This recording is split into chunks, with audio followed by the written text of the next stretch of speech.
Chemical property में हम आ चुके हैं अपना second chemical property of non metal.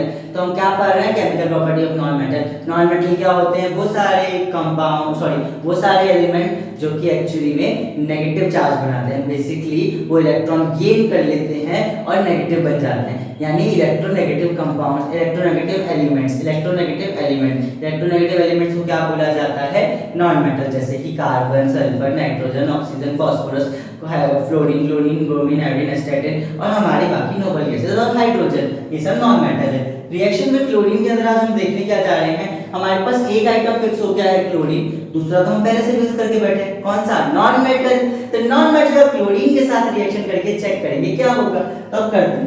Non metal give respective chloride when react with chlorine gas, non metal plus chlorine gas is equal to non metal chloride. तो non metal chloride non metal chloride बन जाता है।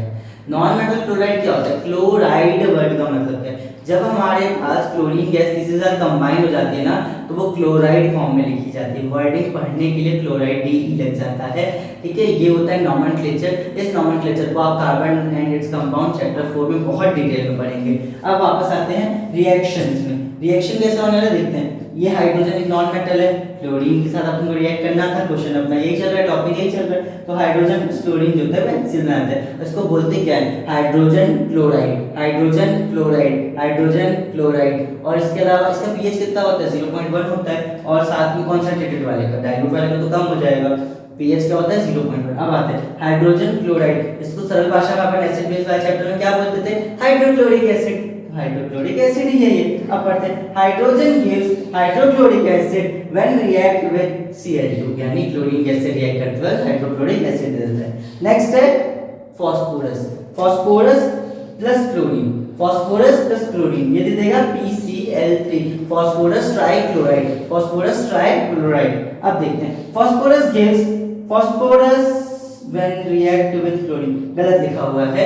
phosphorus react with give phosphorus give phosphorus chloride when react with Cl2। तो ये होता है main condition, ठीक है। यहाँ पे फास्फोरस और क्लोरीन जब रिएक्ट करेगा तो फास्फोरस क्लोराइड बन जाएगा। दिस इज द रिएक्शन, बस इतना ही है। तो इस टॉपिक के लिए और ज़्यादा डिटेल में बात करने की जरूरत नहीं है। अच्छा, अब हम मिलेंगे अपने अगले वीडियो में जहाँ पे हम डिस्कस कर रहे होंगे नेक्स्ट केमिकल प्रॉपर्टी। मिलते हैं अब नेक्स्ट वीडियो।